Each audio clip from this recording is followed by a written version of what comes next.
Hello, everyone. My name is Joe Shea, Fanatics Sports, and joining me is Michael Kennedy of MikeKennedyNFL on YouTube.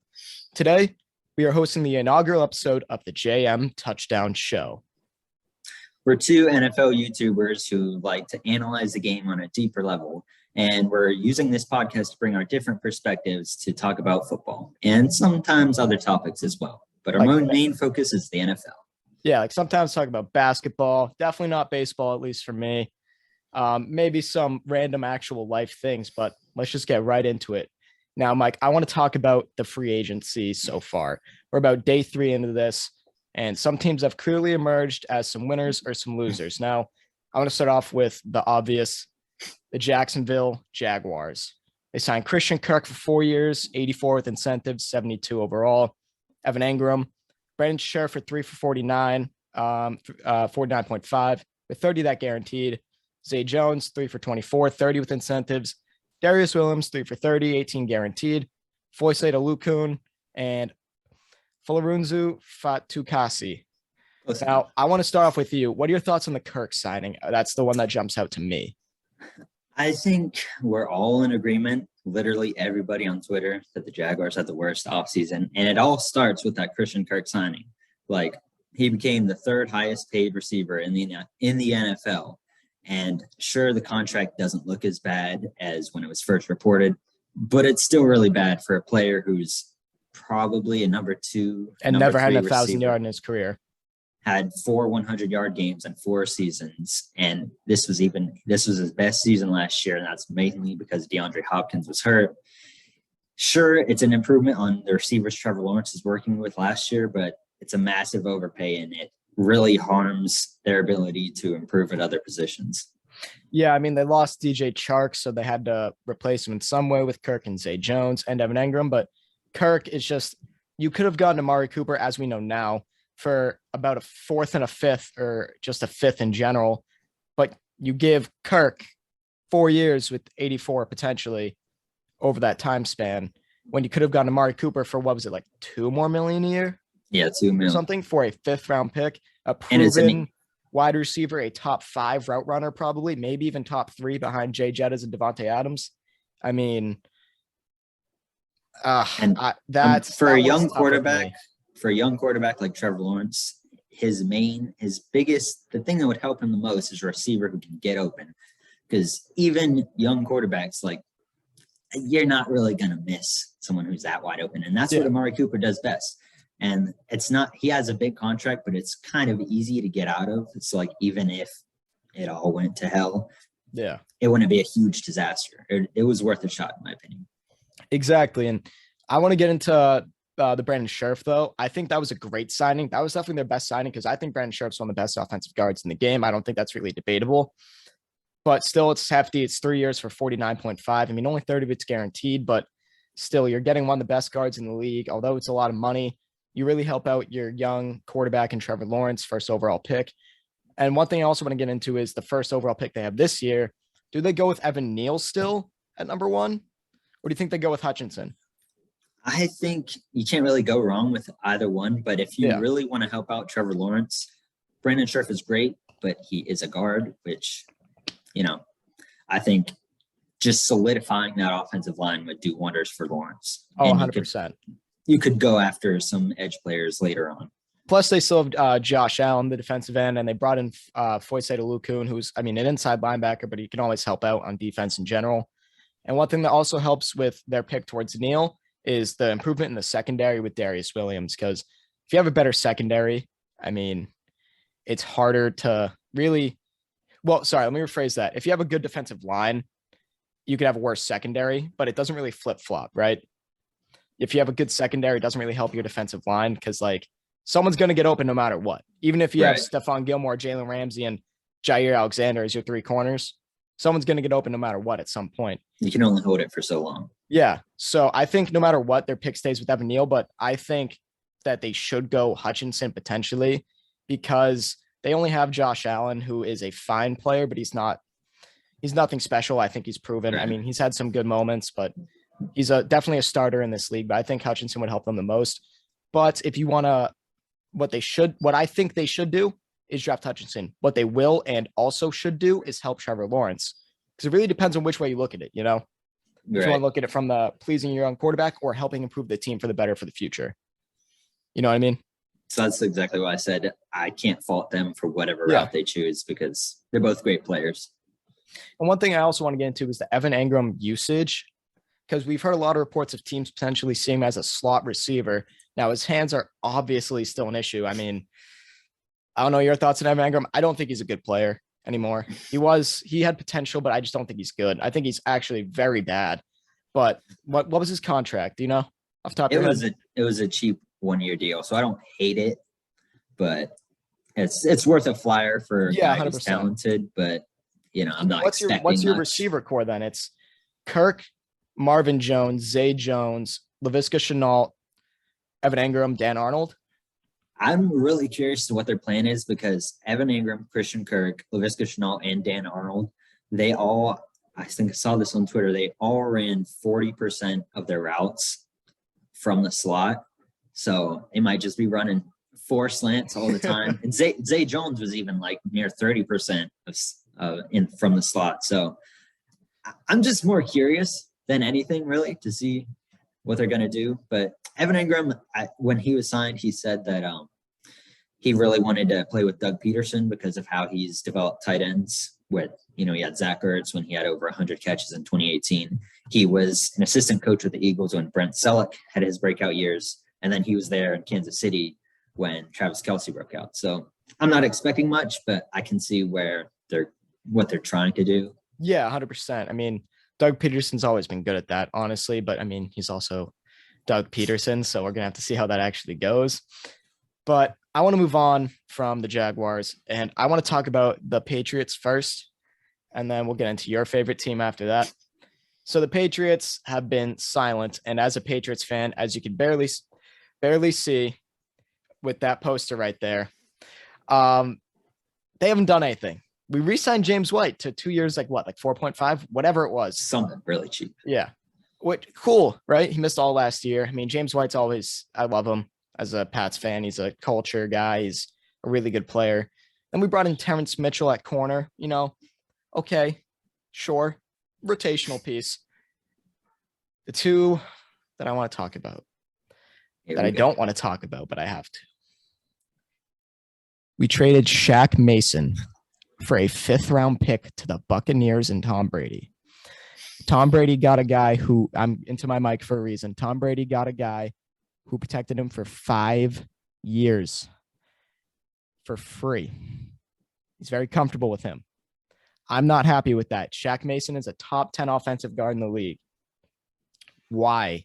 We could have gotten like a 3rd-round pick, maybe even a 2nd for him. Maybe. That might be a stretch. I don't know. I don't know his actual trade value, but that just hurt because now we have Wynn, Owenawu, David Andrews, Trent Brown, and I can't think of our other guard right now. But yeah, that's, unless I just am being very idiotic, I can't think of the other guard right now. So that leaves us with a hole. But if you want to find that out for me while I get into this next point. And it's Shaq Mason trade trash. Isn't Trent Brown a free agent too? Shut up. I don't even want to get into that right now. So the next thing I want to talk about is JC Jackson just refusing to resign with us. We offered him a deal very similar to the Chargers deal, but I don't think it lined up with the amount of years as well. But the finances were there. But how do we let JC Jackson walk? He was like our best player last year, clearly, him or Judon. I don't think that's a debate. But I also do understand it from one perspective. He apparently isn't the best guy and isn't the best teammate. What I've heard, like he was always late to stuff, would miss like the charity events and things like that from reports I heard. So, I mean, that stuff's not great, but as a player, we needed JC because we don't have like a solidified cornerback group as we used to have. I mean, we have Jonathan Jones, who missed a lot of games last year. We have the potential in Sean Wade. We have Terrence Mitchell apparently now. And besides that, it's like, okay, Miles Bryant. I don't want to see him touch a football field ever again after what happened in the Bills games. Literally, Gabriel Davis got torched. Torched everyone in our secondary, specifically Miles Bryant. That was actually Isaiah McKenzie who torched Miles Bryant in the second regular season game. That one was brutal. I don't think you understand. Watching that game, me and all my friends were like, why is Miles Bryant on the field? But that's the problem. Speaking of receivers, we are yet to even attempt to speak with a wide receiver. That's probably false, but you know what I mean. Allen Robinson just signed with the Bears today. Like, why? I mean, the Rams. He was just on the Bears. You know what I meant. Why Rams? Why do you have to do this to me? Just give us Allen Robinson. You don't need him. You don't have him right now, but you had Odell.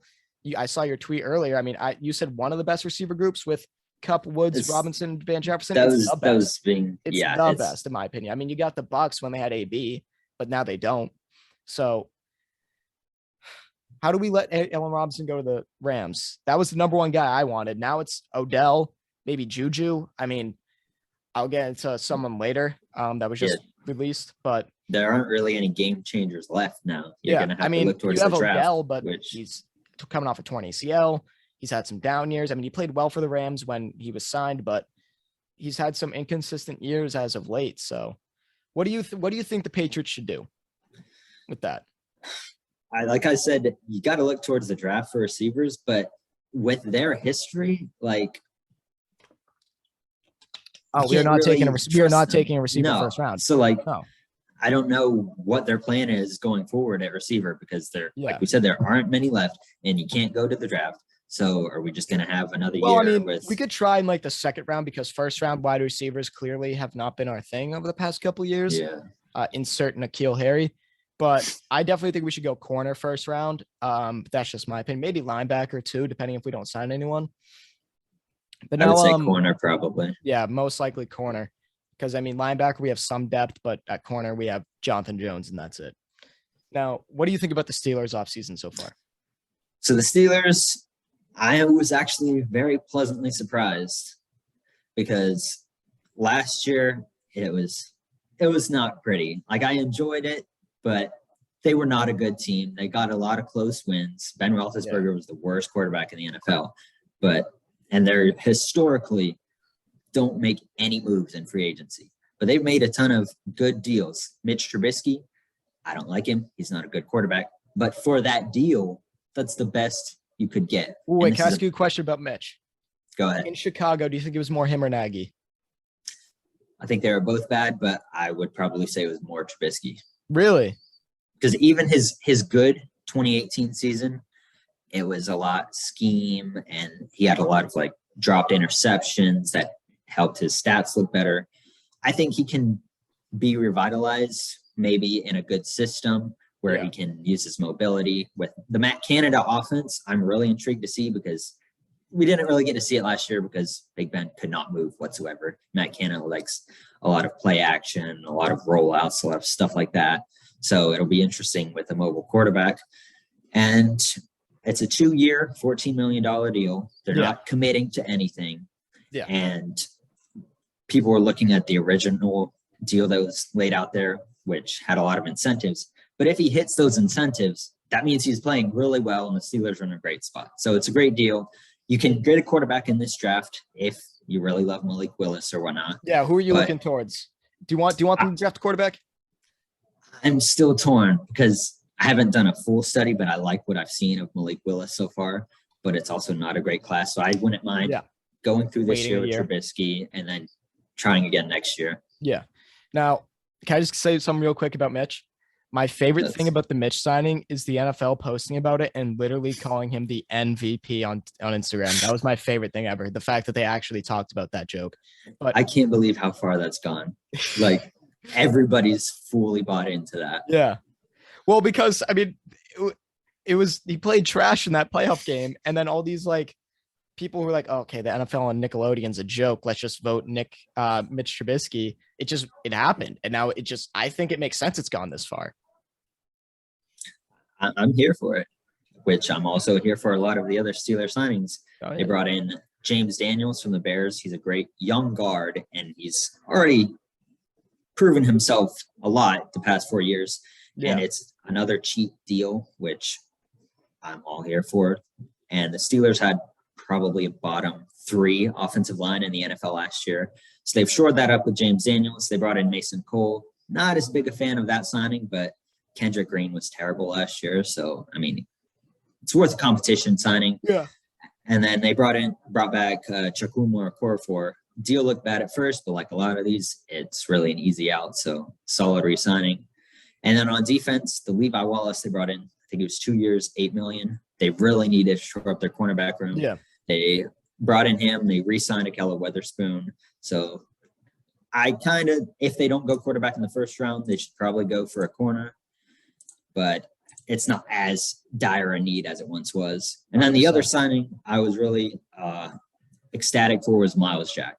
Sure, he was terrible last year, but I mean, how seriously can you take anything from that Jacksonville team? He has a lot of potential. And in this Steelers defense, and they brought in Brian Flores, they could revitalize his career. Flores. Yeah, that's going to help a lot. But do you think that Miles Jack is the best signing you guys had? Yeah, I would say so. I saw someone on Twitter say that he was their best free agent signing since James Ferrier back in the day. I don't know if I'd go that far, but I think it's my favorite from this class, at least for what the deal is worth. James Daniels is probably going to be. Didn't you guys sign Joe Hayden? See, that's why I said I wouldn't go that far. I mean, maybe technically he's not counting him as a free agent since he was cut in training camp and they brought him in right before the season, but I would say Joe Hayden was better than Miles Now, Jack. Let's talk about a team that potentially has done worse than the Jaguars, but in a different way. See, the Jaguars just brought in a lot of pieces and overpaid. But everyone's favorite America's team, the Dallas Cowboys. Let's talk about what they've done. Let's do a quick list. They traded Amari Cooper for a 5th-round pick, correct? Mm-hmm. Not getting the picks mixed up. They cut La'el Collins today. Today's Thursday, by the way. They let Connor Williams walk to the Dolphins. Dolphins, correct. They didn't sign any defensive linemen like a Von Miller. Oh, and speaking of that, Randy Gregory, whatever they try to do, screw him over with the contract later after he agreed to it. No, he was just like, no, I'm not doing it anymore. And he walked. But hey, they re-signed Amani Hooker. They let Cedric Wilson walk, which was terrible considering the fact that they traded Amari Cooper. It was a decent deal too that he signed with Miami. Yeah, right. It wasn't bad for the Dolphins. Wasn't bad for Cedric Wilson. The Cowboys easily could have matched that. But then they signed Michael Gallup to 5-year, $57 with 27 guaranteed. Good deal for him, even though he's coming off a very bad injury. They re-signed Demarcus Lawrence for 3 years for $40 with 30 that guaranteed. And they tagged Dalton Schultz, which I personally do not like.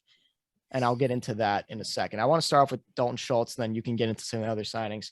I don't like the tagging of Dalton Schultz because he's a good player, but he's a possession tight end. And then they cut their blocking tight end, who, yes, was injured all last year, in Blake Jarwin. I don't like it because he only had one good year. You know, we haven't seen much out of Dalton Schultz prior to this season. So are you going to pay him? Is it top 5 or top 10 average? Franchise tag. Well, whatever it is, it's like 10 million. Yeah, it's 10 million though. He's not worth 10 million to me. Yes, he did very well and was really one of the top targets on the team and played his role perfectly. But with his inability, or not as great of an ability to block as players such as Blake Jarwin, I think it really hurts their run game a little bit by tagging him, giving him so much money. And I just don't like that move at all, personally. I think you could have re-signed him like a 2-year, $16 million deal. I think that would have been a good deal for him. Hey, maybe they're trying to do that, you know? Maybe that's what they're trying to do. But as the current franchise tag salary stands, not a fan. I'm not as negative on it as you are, but it is kind of confusing because tight end is one of the lower paid franchise tags. So it's not as egregious a hit on the cap as if he was some other position. But This also means they're probably trying to sign him to a long-term deal. So like you said, I wouldn't commit that much to re-sign him. And like you said, he's only had one good year, but he's a young player. So I guess they could see, he's got potential to grow from there, but there's really nothing proving to say that for sure. But as for some of their other signings, the Demarcus Lawrence one, that was a home run. Loved it for both him and the team. It was just 3 years, 40 million with 30 million guaranteed. He's had elite PFF grades for like 5 years straight. So that was when they announced that signing, I was like, okay, the Cowboys are doing well. And then, everything else came dropping in. Michael Gallup, I wasn't a great fan at first, but then compared to some of the other receiver deals, it's like, okay, I can buy into that. But the Amari Cooper one is where I'm just really confused, because at face value, it's like, it's not terrible based on his contract, but they let it leak that they were going to cut him. And that's why you got traded for nothing. Yeah. So they're really competing against themselves this whole offseason with Lyle Collins and with Randy Gregory.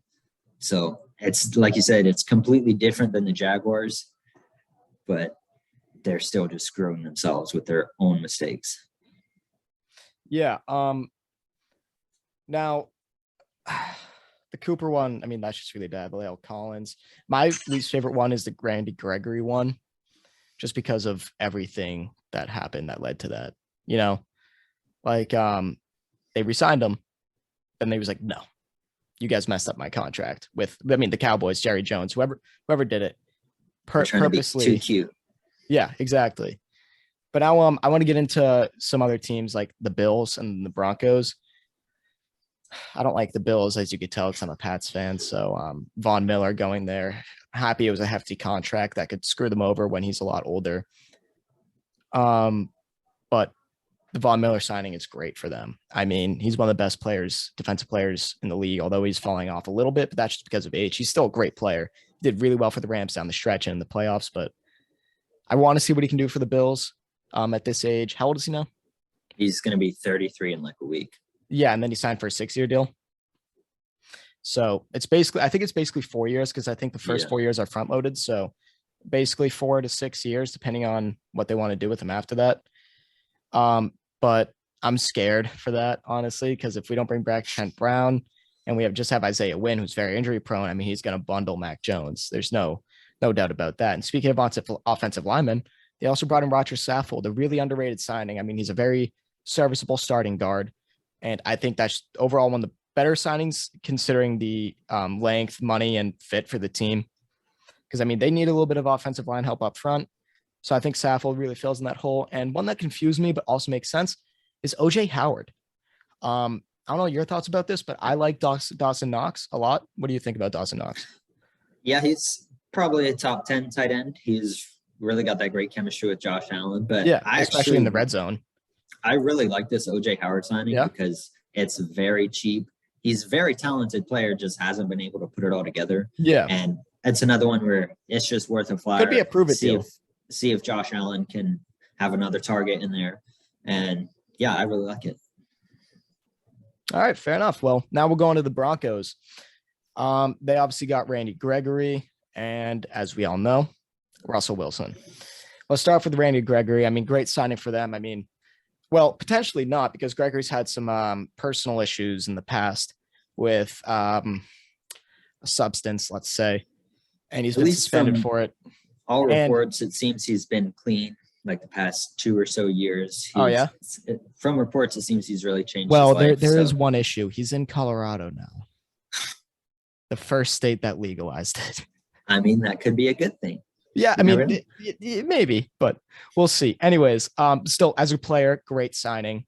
Maybe a little too much money potentially, but definitely not like an overpay that I would cry about, Right. That's what they had to do to bring him on. Yeah, exactly. If it was any less, he would have just probably resigned with Dallas. Yeah. But now the big one is the Russell Wilson one. This trade, I mentioned it in one of my videos on my page. I can't claim a winner or loser in that trade, because I think it's either a win-win or a lose-lose. I don't think it's a win-lose or a lose-win. You know what I meant?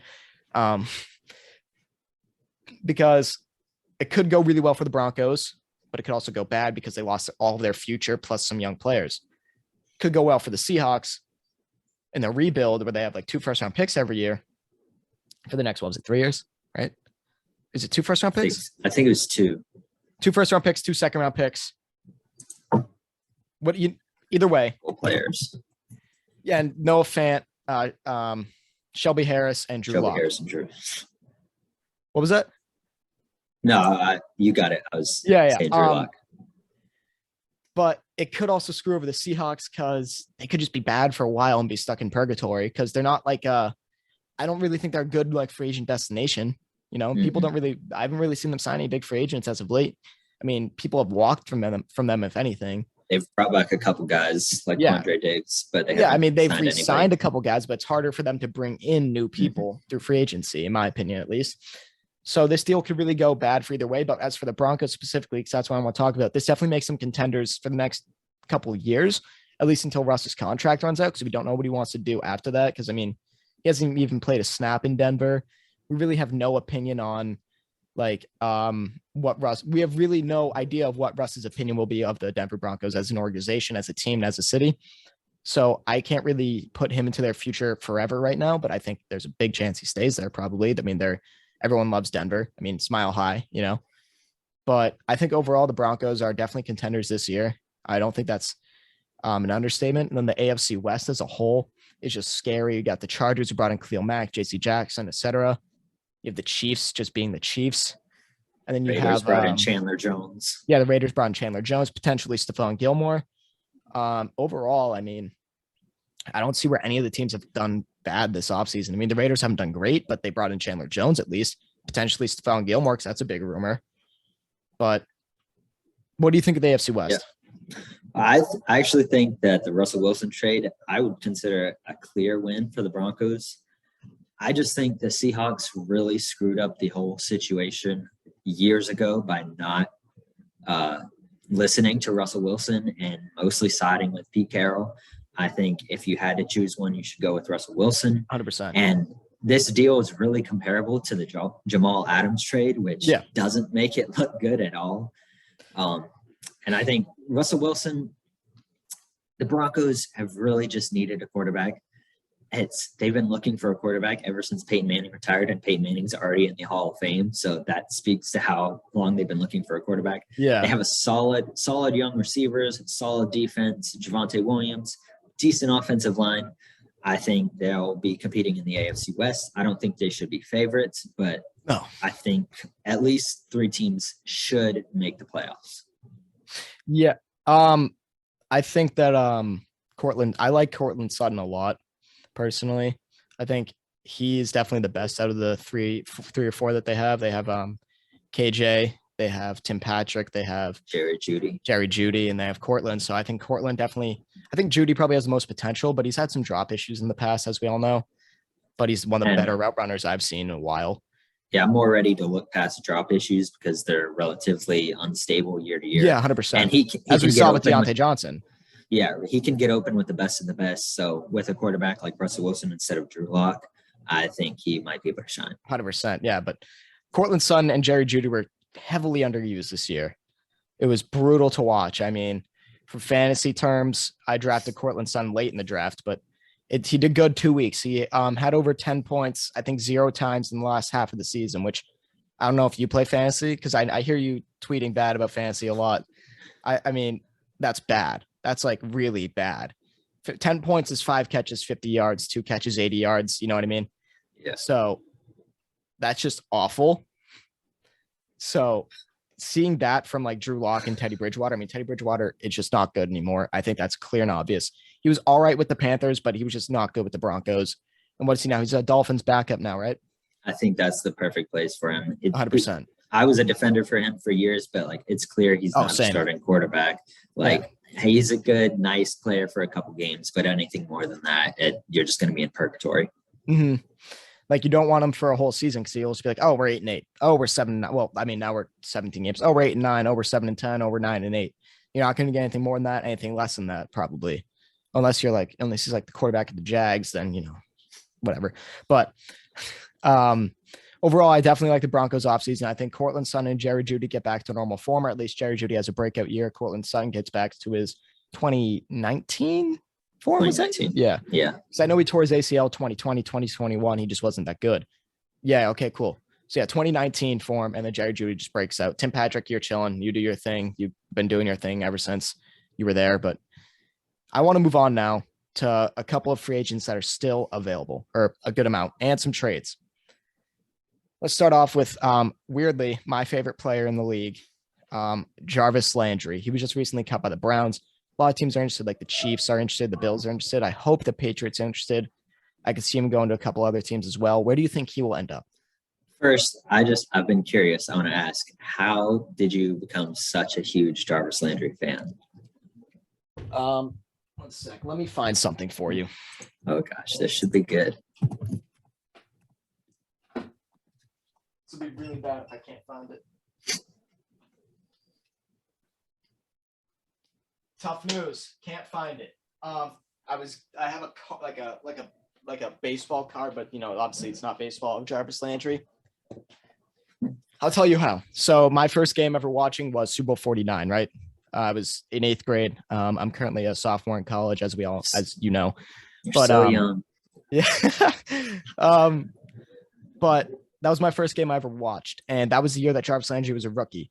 During that offseason, that's when I first got in the NFL. So I was like, let me just watch highlights. I found Jarvis Landry and Sammy Watkins. Those two were my favorite players for 4 years because I just found their highlights, learned more about them, and just fell in love. I love Jarvis Landry's route running. I loved his hands, obviously, because him and Odell, they're the one-hand guys. But Sammy Watkins was random. Don't ask about that one. They both were in the AFC East, and I'm a Pats fan, so it makes no sense. But really, I just found him as soon as I got in the NFL, and it just stuck. And I'm not going to let it go. Makes sense to me. Sometimes you just latch on to random players like that. But overall, where do you think he's signing? I've heard a lot of rumors that he might go to some of the teams that are looking at Deshaun Watson. I've heard Falcons, they really need some receivers after letting Russell Gage go and the whole Calvin Ridley situation. I've heard the Saints are interested. They also could use some receiver help. And I've also heard the 49ers, which could be interesting because I would still consider them one of the top contenders in the NFC, and he could help there.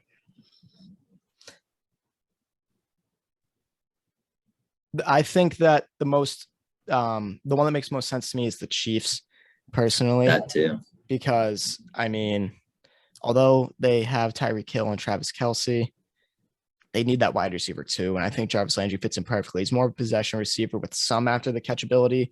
He's a great locker room presence. And I feel like that would just really help the Chiefs in their pursuit of another Super Bowl.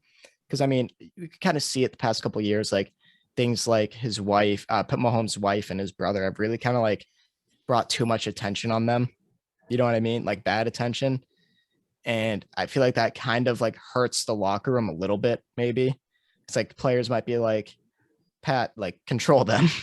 You know what I mean? And, that fake report came out saying that he told him, don't come to the games. I thought that was hilarious. But either way, I think it makes the most sense for him to go to the Chiefs. So now moving on, we have another Browns player. I wanted to say, also, we saw this last year. They tried to sign Juju Smith-Schuster. So they're pretty similar players. I could see them, even Juju's a free agent. Again, they could go after him. I think they just really need that other wide receiver because they can't keep trying the Mecole Hardman experience. It's just not working. Demarcus Robinson either. Now, I want to go on to another Browns player while we have the time, in Baker Mayfield. He requested a trade, and the Browns are not going to trade him, they say. If he is to get traded, where? The Colts make the most sense to me. Yeah. Maybe the Panthers, but a lot of the teams that were looking for quarterbacks have already found them. So, the Colts really, if he's dealt, I can't really see many other places other than them, and they might try this whole experience with it. Bring in a quarterback 1 year, it doesn't work. Next year, try it again. Yeah. Until they can find one. I'm agree with you on the Colts. That's the best suitor for me. But the one that makes the most sense, the one that I could definitely see happening. Actually, no, the Texans said no to the Browns, right? Didn't that come out today? Mm-hmm. So it's either staying. I think he's going to stay with the Browns, but if he is to get traded, the Colts. Now, speaking of the Texans and the notorious Deshaun Watson, where do you think? Let's look past all the lawsuits and all that. Let's just talk about the football player for about 30 seconds because I don't want to get too deep into this right now. Let's have you start. The one that I think I think he's going to the Saints. They cleared up a lot of cap space for him. They have Alvin Kamara, Michael Thomas to throw to. Maybe they'll sign Jarvis or Odell or someone like that, Juju, whoever's available. So I think the Saints he'll probably go to. I would like to see him on the Carolina Panthers, though. I think it's a given that he's going to go to an NFC South team at this point. Yeah. Because both of them and the Falcons, they were stated to be interested. I don't know how much that's just trying to drive up the price for the other teams. But I don't know. I still feel kind of icky even talking about it with everything going on. Yeah. But yeah, I mean, it is what it is. At this point, he's probably still going to get suspended, probably at least 6 games. Yeah. But I mean, if the team is that desperate for a quarterback, they're going to do it no matter what. So let's move on to wide receiver again with Odell Beckham Jr. Obviously, I don't think he's going back to the Rams because I think he still wants to get touches. And in that offense, he's not going to get any touches. Plus, he's coming off a torn ACL. I don't know what the money would look like for him. I couldn't tell you. Maybe like $8 million a year. Maybe. That might be, I don't know. It's weird with the torn ACL and how he's been the past couple of years. I think he'll probably just sign another 1-year deal. Yeah. See if he can prove it. Or if he can play enough games to prove it. I think we keep mentioning him, but I think the Chiefs could really use a number 2 receiver. And like the sky would be the limit in that offense once he was healthy. How about you? Do you have any other potential destinations in mind? No, don't say it. Don't say it. The New England Patriots. I would love to see Odell and Mac Jones together. However, it's not going to happen because I know Bill Belichick. Reality, going to give you a sleeper. The Baltimore Ravens. Him and Lamar Jackson with Marquise Brown and Mark Andrews together. Those 4. Don't even forget about J.K. Dobbins in the backfield. Would be electric to watch. I mean, yeah, Marquise Brown has no hands whatsoever. That's not even, I know you said drops are like inconsistent. No, Marquise Brown cannot catch a football to save his life. This is the one player I will not be able to get past that with. But at least even with that, he still had a solid season last year. Yeah, exactly. But still, so sorry, that's my little Marquise Brown rant. I genuinely don't like him as a player just because I hate watching him because I'm like, oh, he dropped it. 3 in a game, the Lions game. Jesus, that should have been a blowout. But no, Justin Tucker had to make the deepest field goal of all time just for them to beat the Lions. Sounds like Troy Williamson 2.0 based on how you're describing. Sorry. Anyways, Odell to the Ravens, in my opinion. I think it makes the most sense. I think he will fit well with that offense. The kind of like RPO, kind of just Lamar Jackson, do your thing offense, find Odell deep down the field on a slant, etc. That's just the perfect Ravens signing. They always come through with one of those. Or it comes out of nowhere, but it makes perfect sense. I thought that was going to be Zadarius Smith. But yeah, players doing that stuff. It's so weird, but let's keep going with the free agents. Then we'll get into more trades. I want to go into Teron Armstead. I think the Colts. I just think it's a sure thing, honestly. They got a ton of cap space. They need offensive line help. They'll tell them like, yeah, we're going to get a quarterback some way, somehow. I don't know. I just think it makes the most sense with the Colts. Can't really get too deep into that because, I mean, him next to Quentin Nelson would be scary. But, yeah, what do you think? He had injuries last year, but when he plays, he's still one of the most elite tackles in football. And no matter who they have at quarterback, they're going to want to protect his blind side. So, like you said, it just makes perfect sense. So I don't see why it would not happen unless they're really scared away by his medicals. But, like, I don't know how he's lasted this long, but somebody should pick him up quickly.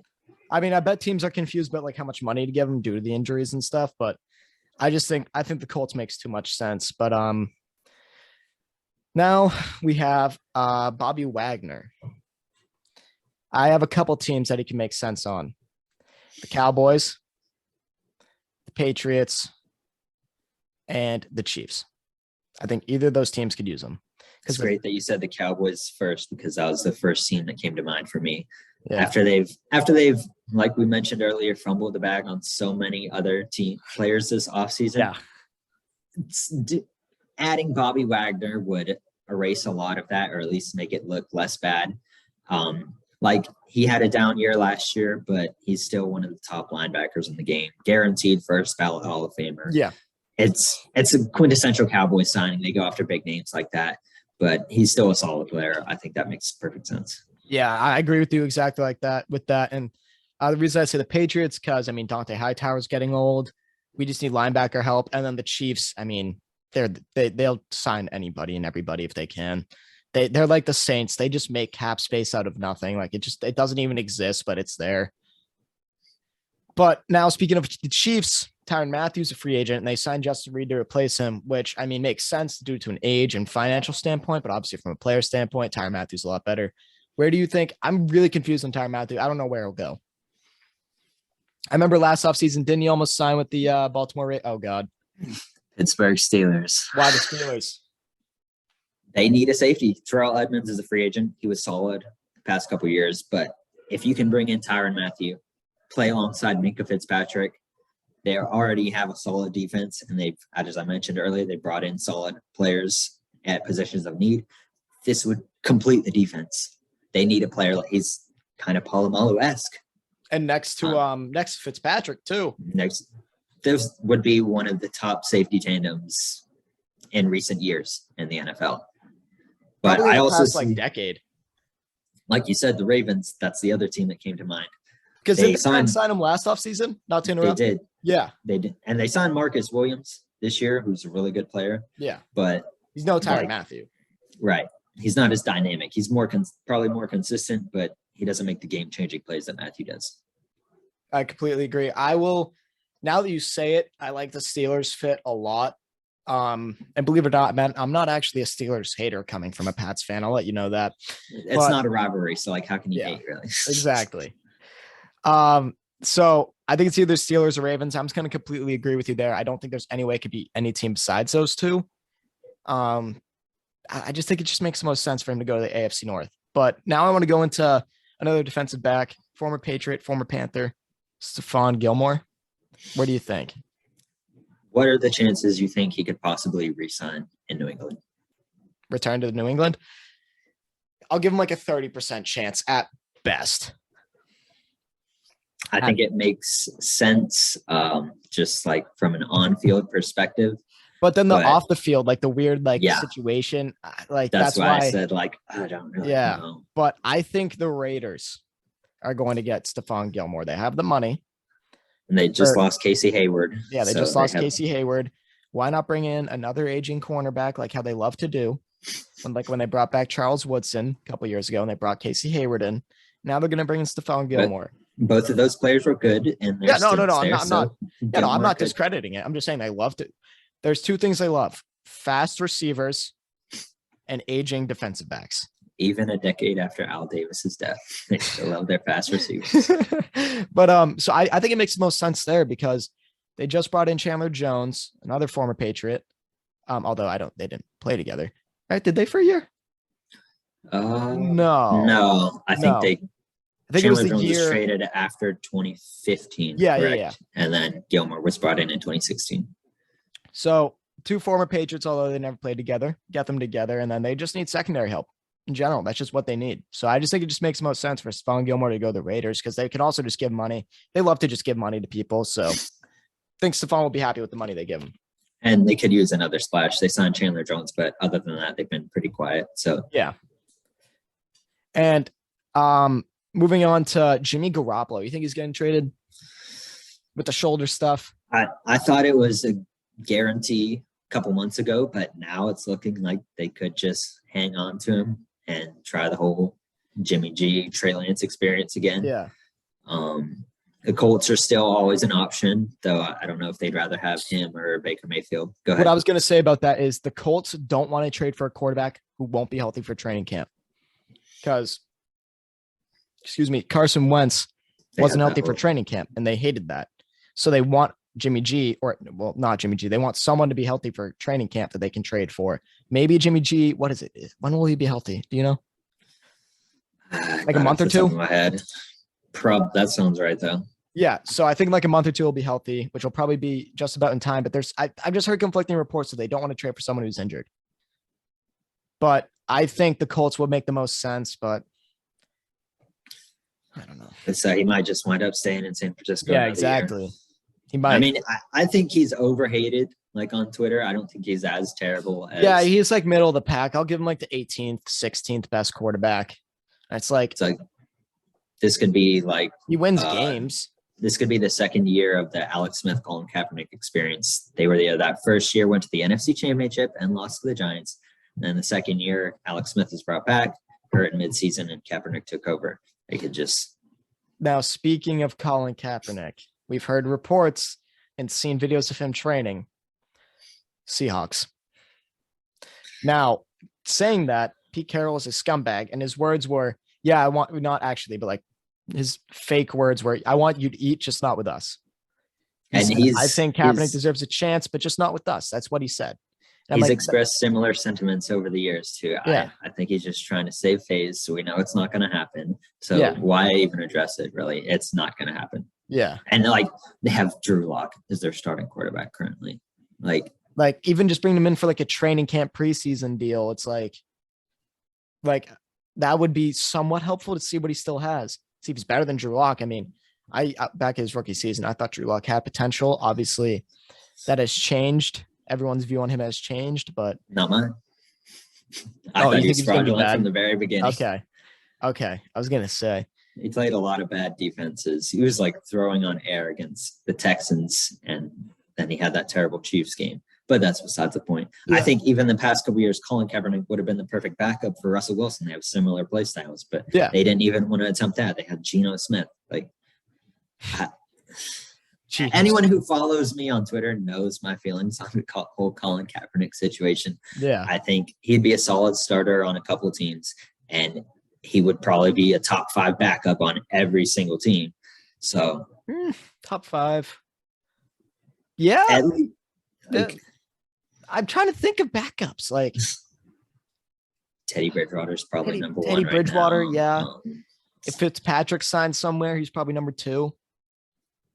There aren't many good backups. A lot of teams just go after cheap, low drafted, undrafted players these days. Yeah. We should off-season project. We're going to rank backup quarterbacks. Is Case Keenum up there? Probably. Is Jordan Love? No. Trey Lance. Unproven. Andy Dalton. Yeah. Maybe Nick Foles. Oh, yeah, maybe. Whatever. Either way, he'd be a huge improvement on most backup situations in the NFL, and he would have for the past 5 years. 5 years. That's a really interesting. I'm sorry, I'm getting off topic. I'm really interested in like the top 10 backup quarterbacks now. Like I said, we should rank all 32 backups for a future episode. Gotcha. Definitely, because I'm really interested now. Wow. All right. Well, yeah, but going back to what we actually care about, Colin Kaepernick. I was a believer from the start, because even his last season, although we did get benched, he threw 16 touchdowns to 4 picks. Yeah, they won 1 game. Look at that receiving core. His best player was Jeremy Curley. Nobody was succeeding. Was Marquise Goodwin on that team yet? No, he wasn't. Yeah, he signed next year. Yeah, okay, that's what I thought. But yeah, 2016, he was not bad. I mean, yeah, sure, they didn't win a game. The team was bad in general, though. And it was his best passing year. He improved his passing mechanics. Yeah, and he didn't run as from much. His first year as a starter. He was actually a decent passer. And they had the worst defense in the NFL and one of the worst offensive lines in the NFL. One of the worst receiving. It was a disaster all around. Yeah. His coach was Chip Kelly. And then who'd they sit him for? Was it Beathard? It was Blaine Gabbert. Blaine Gabbert. Dude, I keep getting that stuff mixed up. They're the same. That's the same player. That is the same player. Kaepernick was injured. It wasn't like a straight benching. It was kind of like all right, we're going to let you sit, but he was injured. Yeah. I'm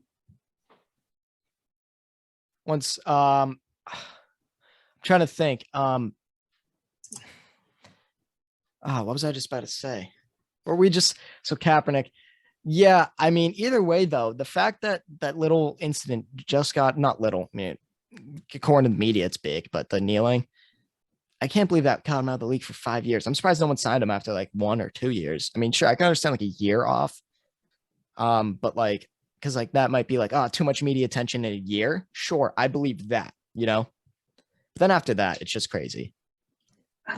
Still, like, on one hand, I'm baffled that it's lasted this long. On the other hand, it's the NFL, and where as we know about I love the NFL as a sport, I hate it as an organization, but exactly. That's a topic for another time. But going on to one of our last things I want to talk about is the players flip-flopping. I want to talk about this really quick. So we have JD McKissick. Oh, I'm signing with the Commanders. I'm signing with the Bills. Never mind, I'm signing with the Commanders. And this might have been a dream in my nap earlier. Did he flip-flop again? I did not see that. That might have been a dream, or I'm just out of the loop. But so there's that one. I'm looking this up now. So we have JD McKissick, right? Doing all of that. And then we have Randy Gregory. Oh, I'm going to sign with the Cowboys. And then Jerry Jones, being the absolute scumbag of human being he is like, oh no, we're going to add these terms to the contract too. And he's like, nope, I'm going to the Broncos. I don't know where the Broncos came from in that scenario. I thought they were going to bring back Von Miller. I don't know. But either way, good for the Broncos, good for Randy. Good contract there. Got out of Dallas, which, sure, Dallas, like, oh, it's this big market. Really, though? Seriously, this isn't even me being a Dallas hater. What have they done in the past 20 years? 30 almost. It's like not, sure, like people go to the Jaguars, but they're paying you so much money to play in Jacksonville. Plus Jacksonville, I'd rather live in Jacksonville than Dallas, personally. I like Florida more. Well, I like Florida more personally. Like than not that I've ever been to Texas. I think I would just prefer. I'm a Florida guy. I'd rather. I live in Florida, so yeah, exactly. I live in cold Massachusetts. Hey, it's actually like 60 today, or it was. I don't know what it is now. It's like, what is it now? Like 7? Yeah. So I don't know now, but it was 60. But yeah, no, I like Florida. So personally, I'd rather be in Jacksonville, but as a team, I'd rather play for Dallas. I'm even just going on a stupid rant here, but no, I don't see like why free agents are so keen to signing with the Cowboys. You know what I mean? Probably to help their brand. They could probably make more money on the side. But other than that, like you said, they haven't been to a Super Bowl since 1996 when they beat Neil O'Donnell. Super Bowl NFC Championship game, and they've won like 3, a handful of playoff games in my entire lifetime. So like, and you're what? You're like 5 years older than me, right? All right, never mind. No, he's 21, guys. Don't worry. So either way, is that the only ones that have flip-flopped? Or no, it's Darius Smith. So we signed a big deal with the Ravens, then was like, no, I'm just gonna stay a free agent. Doesn't even have another deal lined up. That was one of my favorite deals when it happened. I thought it was a solid deal for both him and the team. I thought he could bounce back to his 2019-20 form after a lost year last year, and he was back with the team that drafted him. And clearly they have like a chemistry there. Otherwise they wouldn't go after him again. But I don't know what he's planning, but it sounds like they're not going to be able to salvage the deal at all. Yeah, no, I think that's over. Weird one to me is Fletcher Cox. They cut him. The Eagles cut Fletcher Cox, right? They're going to try and re-sign him just on a lower deal. Right. Not that I can remember. I haven't seen that before. I've seen restructuring, but I've never seen them get cut and be like, hey, Fletcher, it's me again. I've seen it before. I can't think of any off the top of my the Packers back in the day, they cut AJ Hawk and then they re-signed him to it like a day later. Yeah. I can't think of any others off the top of my head, but it has happened. Yeah. But it's not very common, at least. Fair. And now we're going to Aaron Rodgers and Tom Brady. What are your thoughts? I just want to know, like, what are your thoughts on both these guys as players and as human beings? I already know your thoughts on Brady, but I want you to tell everyone. Let's just say I was on vacation on Sunday night. I was watching TV. I'm like, all right, for once, I'm going to turn my phone around. I'm not going to look at it. And then I finished what I was watching. And I flipped my phone around. I had literally 100 plus Twitter notifications. I was like, what is going on? And it was literally everybody tagging me saying, ha, ha, ha, Tom Brady came back. Ha, ha, Tom Brady came back. Because everybody knows I'm not really a Tom Brady fan. I think Peyton Manning's the GOAT. That's a discussion for another day. I've explained it enough on my Twitter. But I'm not one of those people who thinks, oh, he's a cheater or, oh, it's all the system. Yeah. He's one of the greatest quarterbacks of all time. The hype really annoys me. Whatever. Now Aaron Rodgers. And Aaron Rodgers, I've had a journey with this man. I thought he was overrated when he first broke out, and then he beat my Steelers in the Super Bowl, so I really disliked him. I had a Facebook fan page as a child that was called I Hate Aaron Rodgers. Had over 1,000 likes, not to brag. But then over the years, I really began to like his game. He was, with the crazy throws he would make, he was as accurate as the best passers, but he had the mobility. So he was like he was Patrick Mahomes before Patrick Mahomes. So I really began to like him, and everybody else seemed to turn on him. And then the whole thing this year, he just went full heel. Like I can't support. So I have 3 opinions on Aaron Rodgers, right? Let's hear it. I like him as a player. I think he's very fun to watch. I love watching him on the Pat McAfee show. He's a great guy to listen to. He's very insightful. Then opinion number 3. He's a brat with his whole vaccine thing, his whole contract thing, his whole everything about that. It's just annoying to hear and to see happen. But like I said, the other 2 opinions are good. I think he's funny at times. I think he's actually a really smart guy. I used to listen to him all the time before he started on his I mean, his rants. I like that show in general, the PMS show. So I'll watch it no matter what, really. But after like all that stuff, it's just like, dude, shut up with some of the things you're saying. It's like, oh, cool, you got your book of the week. That's cool. But then it's like, oh yeah, I'm like my body, my choice. Yeah, whatever. And I have to say, his most egregious crime, which I can never forgive, he wore a Star Wars: The Rise of Skywalker hoodie when he was on the Pat McAfee show, and I can never forgive that. Only a few of you probably will even understand, but I had to get that out there. That's funny. But yeah, really the whole immunization thing is really what just like caught me off guard. Cause I'm like, dude, I mean, technically he didn't lie to the NFL. I will give him that. He did tell them that, but it's still like the whole situation. It's like, I mean, it's for the better if you just get the shot, I mean, there's some situations where like it makes sense not to, I guess, but like in his, it's like, dude, just get it. You're like a nearly probably billionaire, nearly, not yet, but it's like, just get that it. contract you just signed. Yeah. You need it to work. But yeah, as players, I think they both had MVP caliber seasons last year. I'm glad the Rodgers thing is over, because I was tired of the past 2-3 years of, is he staying? Is he going? I'm glad it's settled. Yeah, he can just play football. And then Brady, I mean, when there were first rumors of him retiring, I said I didn't think he would ever retire until he physically could not play anymore. Yeah. So I'm not surprised that he decided to come back, and we'll see if he ever falls off. I mean, he will at some point, in my opinion, knock on wood, but I'm not knocking. What? I'm not knocking. But I don't know. I don't know what's going to happen there. I mean, the Bucs are going to be good for the next year, at least whenever he decides to actually retire. But I want to get more into that team that you have on your shirt right now. I want to get into some basketball, some NBA. I believe you're a Celtics fan, right? Correct. We're both Celtics fans. I'm actually from Massachusetts. It's a long story. My grandpa moved all over the place and passed down teams to me. Okay, fair enough. And they've been so hot recently. Pause. But like as a team, what are they now? Celtics record. I think they are currently the 4. We're the 4 seed. Yeah, they just passed the Bulls. All right. Well, we're 42-28 with a win over the Warriors last night. I mean, we were under 500 at a point for a good while. The fact that we've been able to come back like this is crazy to me, with Jason Tatum going off, clearly proving he's a top 12 player in the NBA right now. And then Jaylen Brown doing his thing, even though he was hurt for like a couple games. Getting rid of Dennis Schroeder was huge. Smart's been good. Robert Williams could win a Defensive Player of the Year in the future with how he's playing. Yeah. Derek White's played well for us. I mean, Peyton Pritchard just doing his I'm a white point guard thing, just shooting threes every 5 seconds.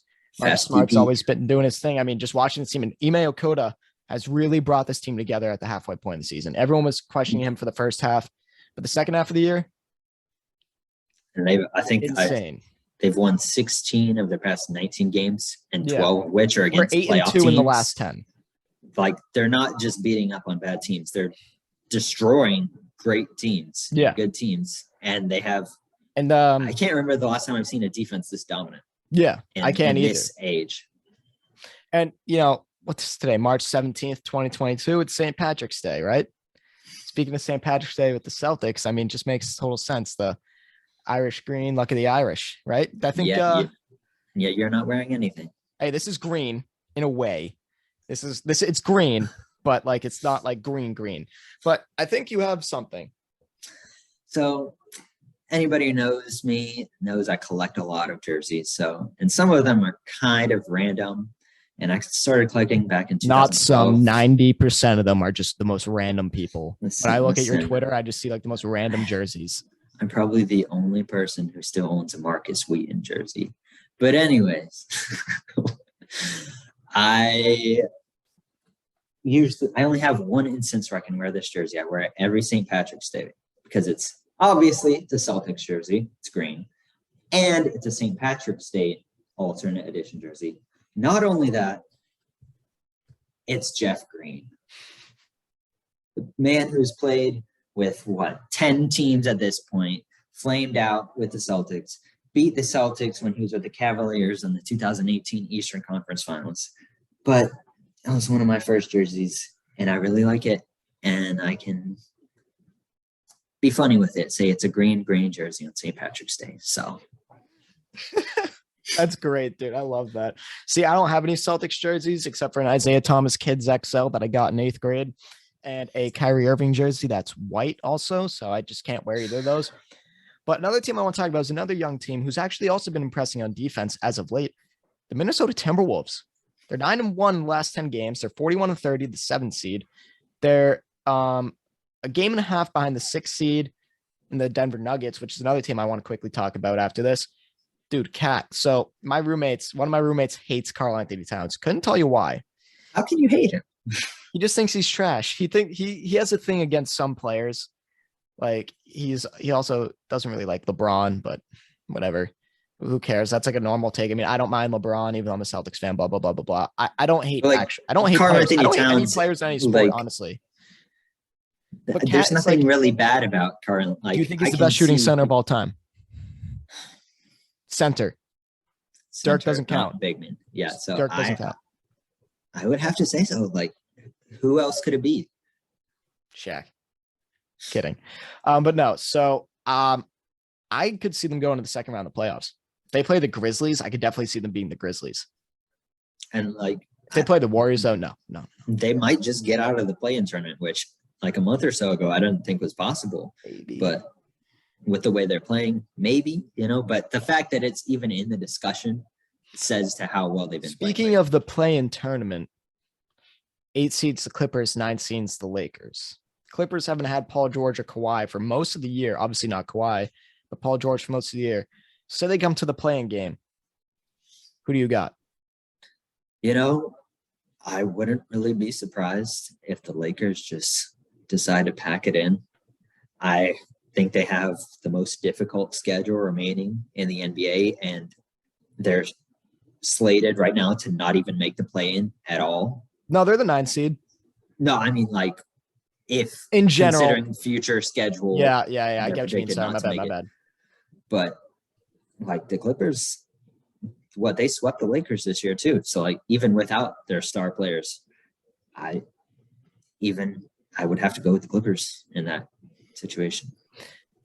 Everything in me thinks I should pick the Lakers because you got LeBron and Anthony Davis, but Russ really is a cancer to this team.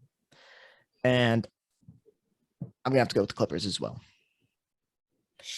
Now, last team I want to speak on is the Denver Nuggets with Nikola Jokic. Is he the MVP? Back to back. I think he is. What do you say? Yes.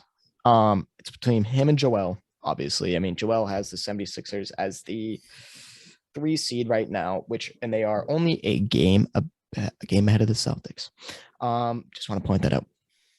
We're only 4 games back. Just thought I should let that be known. Uh, but no, so I think it's between those two, the two big men. But I think what Jokic has done with the lesser roster, because I mean, who they have? No Will Jamal Barton, Murray. no Michael Porter, Aaron No Michael Gordon. They have Porter. Aaron Gordon. He's chill. Will Barton, Monte Morris, sure. 76ers, Tobias Harris, Tyrese Maxey, Matisse Thybulle. Say what you want about him. Excuse me. James Harden now. Well, now James Harden, but Seth Curry prior. There was one other person. Not Drummond. He was the backup center, so like they were never really on the floor together. But in general, I think he's had a better supporting cast than Jokic has had all year. So I think it has to go to Jokic, even though they have actually I would say worse record, but it's literally the same amount of wins. Yeah. But the win percentage is like 0.18 off. Pro Embiid, people keep pointing to like, oh, they're this seed and the Nuggets are way down here.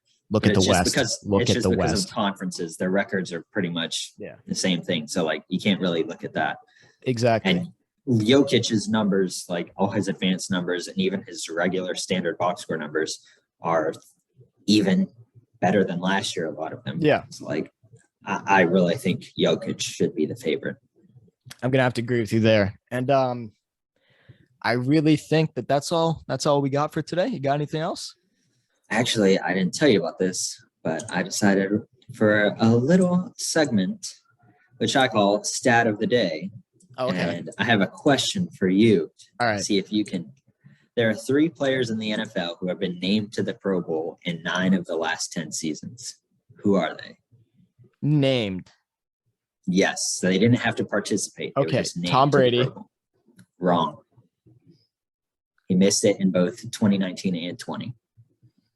No, he was hurt. Year. I'm not gonna say Rodgers. Bobby Wagner. Nope. Wow. See, it's not as simple as you would think. Is it not Rodgers at all? It's not Rodgers. Russell Wilson. Got it. He's one. One of them plays for your team. One of them plays for my team? McCourty. No. Gronk? Think outside the box. Outside the box? That sounds... Matthew Slater. You got it. And Justin then one Tucker. other player. No. Is it a kicker? No. Offense or defense? Offensive lineman. I'll tell you that. Offensive lineman. Tyron Smith. Zach Martin. No, Zach Martin hasn't been in the league for 10 years. Neither's Tyron Smith, has he? Tyron Smith was drafted in 2011. So, but it's not him. Let's think of good offensive linemen. So Marshall Yonda retired prior to a couple of years ago. So did you say 2010s or 9 of the last 10? 9 of the last 10 seasons. Oh, okay. So no, not even close to Marshall Yonda. Same with guard. Is it a guard? Tackle. Wow, dude, this is hard. Current active? Yes. Oh, Trent Williams? You got it. Russell Wilson, Matthew Slater, and Trent Williams. How did you find that? I was like, what's like a kind of relevant stat that would be a good stumper for you? And I thought of Russell Wilson, and I was like, oh wow, he's made 9 of 10 Pro Bowls in his career. And I was like, who else has? And then that was a lot harder than I thought it would be. Like you said, Tom Brady and Aaron Rodgers would be the first 2 people that came to my mind. Honestly, I definitely should have known Matthew Slater off the top of my head, because I mean, I love Matthew Slater, and like I know he's made the Pro Bowl every year, because who else is gonna make it? Has he made all 10, or is it only 9? He missed it in 2018, but he made some prior to that too. Yeah. All right. Well, thank you for doing that, because I love that, and we have to keep doing that. But that's going to be all from us today. Again, I am Joe Shea of Fanatics Sports, and joining me as we sign off is Mike Kennedy of MikeKennedyNFL. Today, we're recording this on Thursday, the 17th, St. Patrick's Day. I just wanted that to be known, because in case we talk about something and it happens later tonight or Friday or Saturday, whenever we get this podcast episode out, sorry, because there's nothing we can do. The NFL never stops. Exactly. But we just want to thank you guys for tuning in. You can follow us on our pages, which will be linked down below. So, and also our other social media pages, Instagram, Twitter, and TikTok. So thank you guys for signing in. This is Joe Shea, Fanatics Sports, signing off. Mike Kennedy. We'll see you next time.